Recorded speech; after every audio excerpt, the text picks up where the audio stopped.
history, both at the games and at our fan fest.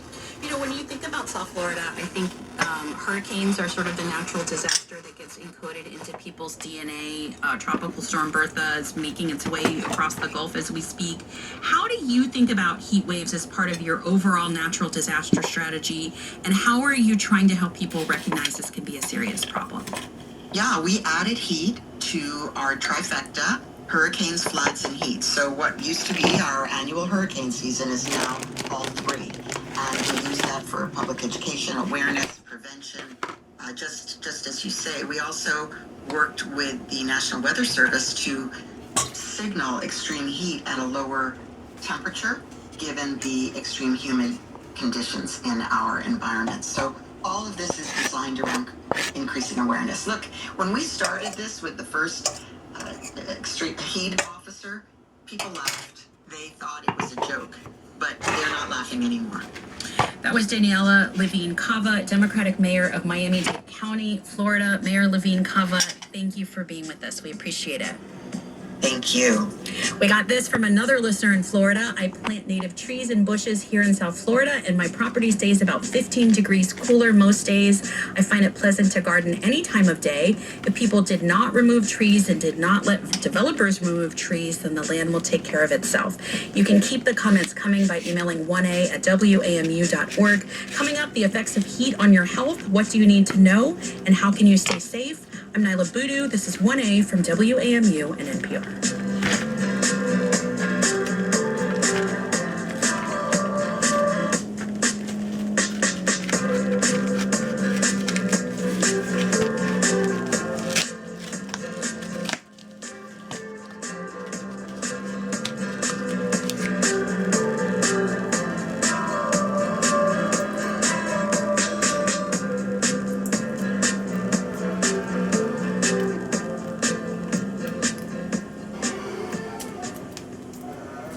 Hundreds of thousands of Haitian nationals living in the U.S. could face deportation as soon as next week.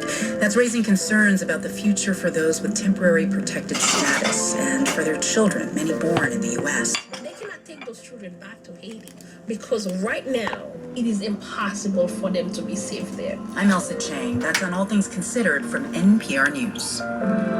Today at 4 on WNYC. Support for WNYC comes from Hudson River Park, presenting Broadway by the Boardwalk. Ali Stroker performs live on July 27th at 6:30 p.m. at Clinton Cove at West 55th Street. Open to all. More at hudsonriverpark.org. Art is not a luxury. Musician Stevie Van Zandt on all of it. We're the only country in the world that thinks art is a luxury. It is an essential part of our quality of life. And everybody needs to understand that and understand that it connects the dots. I'm Allison Stewart. Join me for unexpected conversations on all of it. Weekdays at noon on WNYC.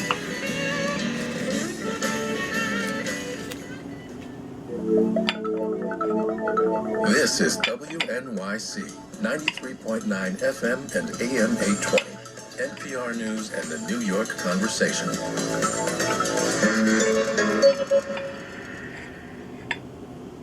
Support for NPR comes from the station and from Yarl and Pamela Moan, focusing on civil liberties, foster youth, public radio, and the arts. From the Pew Charitable Trusts, sharing about the state of housing in America on the After the Fact podcast, available at pewtrusts.org/afterthefact. And from the Public Welfare Foundation, committed to advancing a transformative approach to justice that is community-led, restorative, and racially just. Learn more at publicwelfare.org.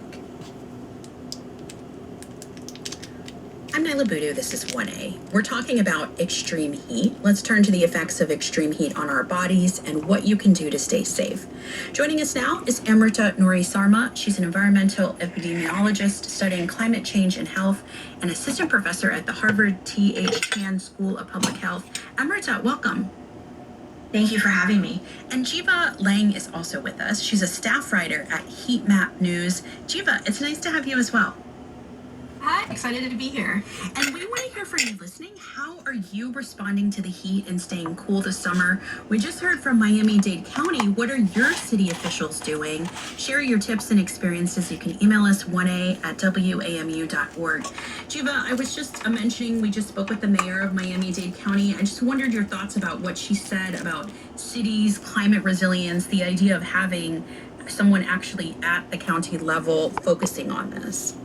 Yeah, I think this is really important work, and Miami is such a leader in this area, and I think there's other cities too that are doing great work in this area as well. The two that come to mind are Spokane and Portland have been pursuing temperature maximums for renters. Renters tend to have the lowest AC access of compared to homeowners, and that's been a really exciting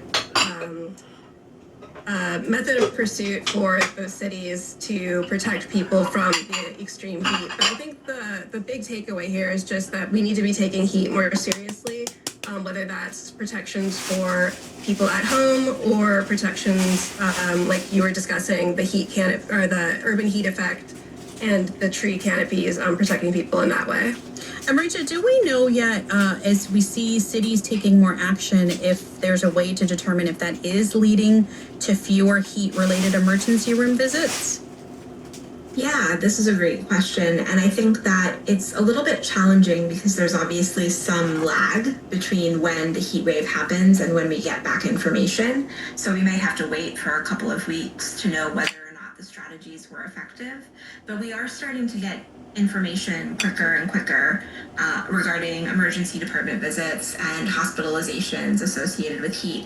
We're also starting to see signals in some of the more non-traditional health outcomes that are associated with extreme heat. So you might think of heat stress or heat stroke as some of the more obvious directly related pathways, but we're starting to see things like dehydration illnesses, renal insufficiency. We're seeing some patterns in terms of changes in the ways that people respond for those health outcomes as well. So I think looking beyond just the traditional health outcomes is a good way that we can start to see those signals sooner as well. Jiva, it's been a few weeks since the July 4th weekend, which we saw record-breaking heat waves throughout the country. More than 20 cities broke heat records this month. We know temperatures are rising year after year as a result of climate change. What factors are behind this summer's extreme heat that we need to know about?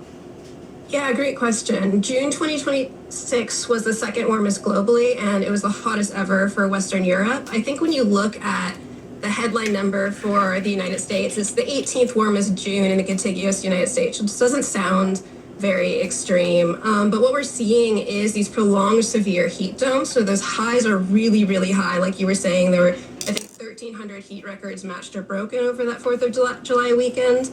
And that's just, again, because of greenhouse gas emissions and also likely a strong El Nino. We're still figuring out exactly what mechanism is at play for the heat here, but the greenhouse gas emissions make the entire atmosphere warmer. That means we're starting at a warmer baseline. So these highs can get really, really high as a result.